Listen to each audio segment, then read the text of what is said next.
Hi viewers welcome to our channel. ప్రస్తుతం మనతో పాటు దాము బాలాజీ గారు సీనియర్ జర్నలిస్ట్ ఉన్నారు. వారితో ఒకసారి మాట్లాడదాం.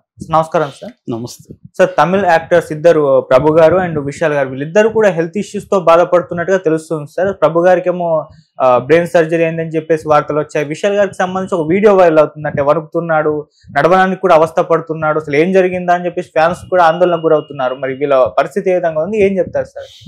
ఇప్పుడు తమిళ ఇండస్ట్రీలో ఇద్దరు ప్రభు అంటే శివాజీ గణేషన్ కొడుకు. మనకు కూడా తెలుసు, ఆయన చిన్నతంబి, చంద్రముఖి, తర్వాత పొన్నియిన్ సెల్వం ఈ సినిమాలంతా కూడా ఈ మధ్య యాక్ట్ చేశాడు. Present Good Bad Ugly Ajith హీరోగా వస్తున్న ఆ సినిమాలో ఈయన అపేర్ అవుతున్నాడు. So 80s 90s very popular హీరోగా ఉన్నాడు. దాని తర్వాత ఆయన ముఖ్యంగా ఘర్షణ, అప్పట్లో తమిళ్ మణిరత్నం ఘర్షణలో వెరీ పాపులర్ అనమాట, మిడ్ 80s. సో దాని తర్వాత ఆయన క్యారెక్టర్ ఆర్టిస్ట్గా సెటిల్ అయ్యాడు. అలాగే తెలుగు సినిమాల్లో కూడా ఆయన చేశాడు. సో ఆయనకి బ్రెయిన్ సర్జరీ అయిందని చెప్తున్నారు. యాక్చువల్గా ఆయనకి అది మామూలుగా ఫీవర్ అండ్ హెడేక్తో హాస్పిటల్లో జాయిన్ అయ్యాడు. జాయిన్ అయినాక వాళ్ళు కొన్ని టెస్టులు చేసినాక అతనికి బ్రెయిన్లో, అంటే మిడిల్ సెరెబ్రల్ ఆర్టరీ అంటారు, అంటే బ్రెయిన్లో మధ్యలో ఒక బ్లడ్ని తీసుకెళ్లే ఒక చిన్న పైప్ లాంటిది ఆర్టరీ ఉంది. అది బల్జ్ అయిపోయింది అనమాట, అంటే ఉబ్బిపోయి బ్లడ్ వెళ్ళట్లేదు. దాన్ని బెలూనింగ్ అంటారు అనమాట. అట్లాంటి బెలూనింగ్ జరిగింది. అదేంటంటే ఆర్టరీ, దాని bifurcation of the middle cerebral artery అంటారు. అది బ్రెయిన్లో మేజర్ పార్ట్కి బ్లడ్ తీసుకెళ్లే ఇదనమాట. అది ఎప్పుడైతే బెలూనింగ్ అయిందో బ్లడ్ ప్రాబ్లం వచ్చింది. సో దానికి ఒక సర్జరీ చేశారు. అయితే ఇప్పుడైతే స్టేబుల్గానే ఉన్నాడు, ఇంటికి వెళ్ళిపోయాడు అని చెప్తున్నారు. కాకపోతే ఏంటంటే బ్రెయిన్ ఫాగ్ అనే ఒక కండిషన్ వచ్చే అవకాశం ఉందని చెప్తున్నారు. బ్రెయిన్ ఫాగ్ అంటే క్లియర్ థింకింగ్ ఉండదు. ఫాగ్ అంటే తెలుసు కదా మనకు, పొగ మంచు కప్పేయడాన్ని ఫాగ్ అంటాం. అట్లాగే బ్రెయిన్ కూడా ఏంటంటే ఫంక్షనింగ్ కరెక్ట్గా ఉండదు, అంటే చాలా మర్చిపోతారు, ఫోకస్ ఉండదు. ఫర్ ఎగ్జాంపుల్ ఏదైనా మాట్లాడాలంటే కరెక్ట్ పదం అక్కడికి రాదనమాట, వర్డ్స్ మర్చిపోతారు. ఇలాంటిది బ్రెయిన్ ఫాగింగ్ అంటారు. అలాంటి కండిషన్ ఆయనకు వచ్చే అవకాశం ఉందనేది కూడా చెప్తున్నారు. ప్రజెంట్ అయితే స్టేబుల్గా ఉన్నాడు ఆయన అనేది చెప్తున్నారు. ఇక రెండవ విషయం వచ్చి విశాల్ ఏంటంటే మదగధ రాజా అనే ఒక సినిమా 2013లో షూటింగ్ అయిపోయింది. అంటే దాదాపు 12 ఏళ్ల తర్వాత అది ఇప్పుడు రిలీజ్ అవుతుంది. సో దాని ప్రమోషన్ల కోసం ఆయన స్టేజ్ మీదకి వచ్చాడు. ఆయన మాట్లాడుతుంటే మైక్ పట్టుకొని చెయ్యంతా వణికిపోతుంది. సో నడవలేకపోతున్నాడు. పక్కన అసిస్టెంట్ని ఊనుకొని నడుస్తున్నాడు. సో అందరూ కూడా అక్కడ పరామర్శిస్తున్నాడు. సో ఇప్పుడు ఆ వీడియో వైరల్ అయింది. నిన్నంతా కూడా మన ఛానల్ లైవ్లో పెట్టాయి ఆ వీడియోని. దానికి ఇప్పటివరకు అఫిషియల్గా అతని హెల్త్ కండిషన్ ఏందని చెప్పలేదు. కొద్దిగా వీక్ కూడా అయినట్టుగా, సన్నబడినట్టు కూడా తెలుస్తుంది. అంటే మామూలుగానే విశాల్ చాలా స్ట్రాంగ్ బాడీ అవుతుంది, one of the best 6 pack bodies తమిళనాడులో. అలాంటి అతను అంత వీక్గా ఉండడం, ఆడుతుండడం ఇదంతా కనిపిస్తే ఇప్పటివరకు వస్తున్న న్యూస్ ఏంటంటే అతను చాలా హై ఫీవర్తో ఉన్నాడు. కానీ 13 ఏళ్ళుగా ఆగిపోయిన సినిమా కాబట్టి ప్రమోట్ చేయాలి అని వచ్చాడు. కానీ అదర్వైజ్ ఆయన రాకుండా ఉండాలి, కానీ నేను వస్తాను అని ఆయన వచ్చాడు అనేది చెప్తున్నారు. సో ఒకటేమో ఆందోళన ఎక్స్ప్రెస్ చేస్తున్నారు. ఏమైంది విశాల్కి, అసలు నిజం చెప్పండి, మామూలుగా ఫీవర్ అయితే కూడా ఇంత వణికిపోతారా? అంటే చలి జ్వరం ఉంటే వణుకుతారు ఖచ్చితంగా, చలి వస్తే చాలా ఇంకా ఎక్కువగా కూడా వణుకు వస్తుంది, షివరింగ్ వస్తుంది. మరి అట్లాంటి కండిషన్ ఉన్నప్పుడు ఆయన అక్కడే కూడా అనౌన్స్ చేయొచ్చు, నాకు ఫీవర్ ఉంది అయినా కూడా నేను దీనికి వచ్చానని చెప్పేసి ఉంటే ఒక పని అయిపోయేది. కానీ ఎప్పుడైతే అది చెప్పలేదో, ఆయనకి ఇంకేమన్నా హెల్త్ ఇష్యూస్ ఉన్నాయా, ఎందుకు ఇంత సన్నగా అయిపోయాడు, నడవలేని పరిస్థితి ఉంది, ఇవన్నీ చెబుతున్నారు. అంటే వాళ్ళే అఫిషియల్గా అనౌన్స్ చేస్తుంటే పోయిండేది. అది చేయకపోవడం వల్ల రకరకాల ఊహాగానాలు వస్తున్నాయి. మేబీ అఫిషియల్గా ఈరోజు ఏమన్నా అనౌన్స్ చేస్తారు. ఎందుకంటే ఇట్లా ఈ స్థాయిలో ఊహాగానాలు వచ్చినప్పుడు అఫిషియల్గా వాళ్ళే చెప్పడం ఎప్పుడు కూడా బెటరు. లేదు ఇది కొంత రాని మనకి సినిమాకి పబ్లిసిటీ అనుకొని ఉంటే కూడా చెప్పలేం మనం ఇవాళ.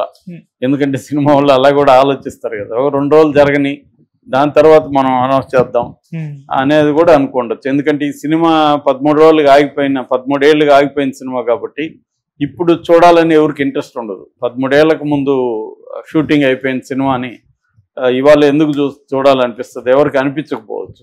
కాబట్టి కూడా దీనికి కొంత పబ్లిసిటీ రాని అనేది ఏమన్నా వెయిట్ చేస్తున్నారు అనేది కూడా చూడాలి. అట్లాగే మనకి కన్నడలో కూడా 2 రోజుల ముందే చూసాను నేను. శివరాజ్ కుమార్ క్యాన్సర్తో ఆయన కొంతకాలం బాధపడి ట్రీట్మెంట్ తీసుకొని నిన్నొచ్చే ఆయన మీడియా ముందుకు వచ్చి నేను బాగానే ఉన్నాను, ఇప్పుడు ట్రీట్మెంట్ తీసుకున్నాను.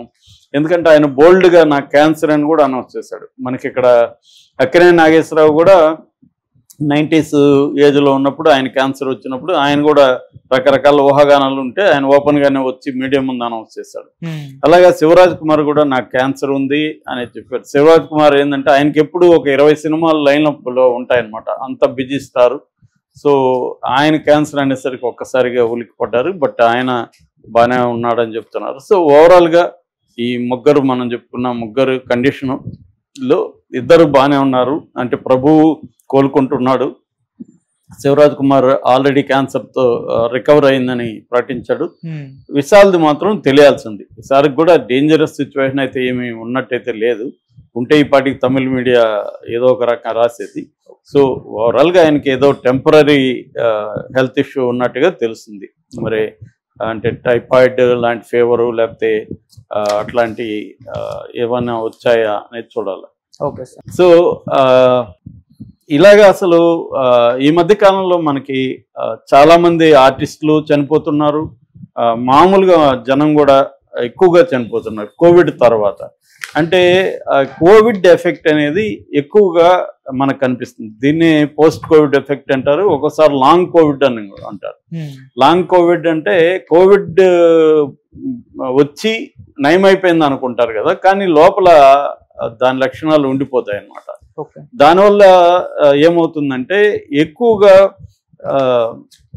ఎలాంటి ఇష్యూస్ వస్తున్నాయంటే బేసిక్గా హార్ట్ రిలేటెడ్ ఇష్యూస్ ఎక్కువగా వస్తున్నాయన్నమాట. మయోకార్డిటిస్ అంటారు, అంటే ఇన్ఫ్లమేషన్ అనమాట. హార్ట్ దీంట్లో హార్ట్ మజిల్ అనేది ఇన్ఫ్లమేషన్కి గురవుతుంది.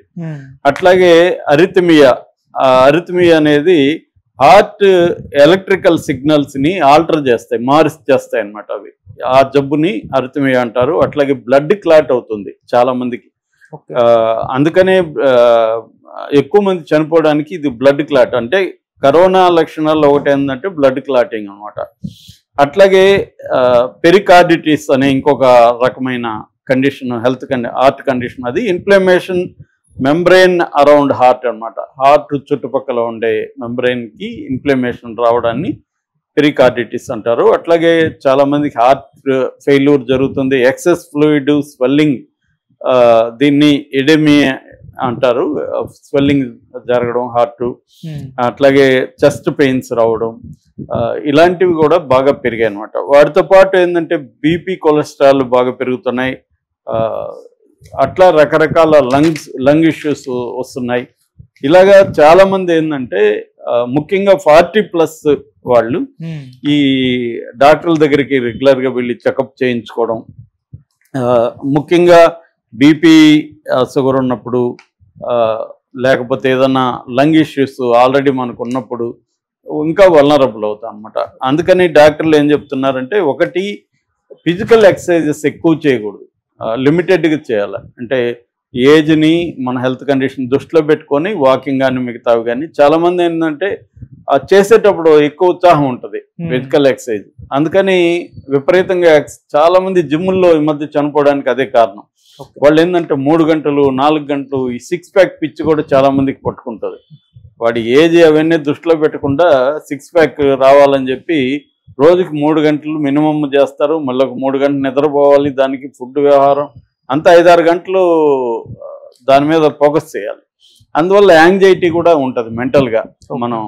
సో అదొకటి అవాయిడ్ చేయాలి. అట్లాగే హై స్ట్రెస్ ఉన్న జాబ్స్ చేసేవాళ్ళు కానీ లేకపోతే వ్యాపారాలు చేసేవాళ్ళు కానీ వాళ్ళు జాగ్రత్తగా ఉండాలి. ఎందుకంటే చాలా మందికి తెలియదు, స్ట్రెస్ పడుతున్నట్టుగా కూడా తెలియదు, అది స్ట్రెస్ పడుతూనే ఉంటుంది. అందుకని మన బాడీని మైండ్ని క్లోజ్గా అబ్జర్వ్ చేస్తే మనకు అర్థమవుతుంది మనం ఈరోజు ఎలా ఉన్నాం, ఈ రోజు ఈవినింగ్ కానీ మనం ఒకసారి రివ్యూ చేసుకుంటే మనం ఈరోజు మనకి ఎవరెవరితో కోపాలు వచ్చాయి, లేకపోతే ఎలా రియాక్ట్ అవుతున్నాం, ఏ ఏ రకమైన స్ట్రెస్ పడింది, ఇవన్నీ చూసుకోవాలి. చెక్ చేసుకోకపోతే అది ఇట్ విల్ లీడ్ అనమాట.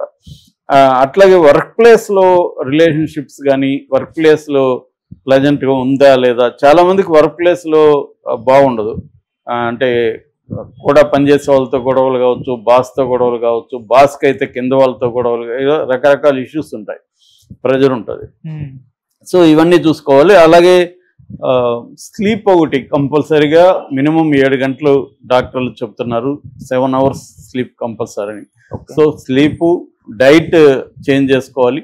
అట్లాగే కొంత బ్లడ్ థిన్నర్స్ వాడమని చెప్తున్నారు. అది మనమంతటా మనం వాడకూడదు, డాక్టర్ కన్సల్టేషన్తో బ్లడ్ థిన్నర్స్ వాడడం వల్ల కూడా ఏమవుతుందంటే ఈ క్లాట్ ఇట్లాంటి ప్రాబ్లమ్స్ రాకుండా ఉంటుంది.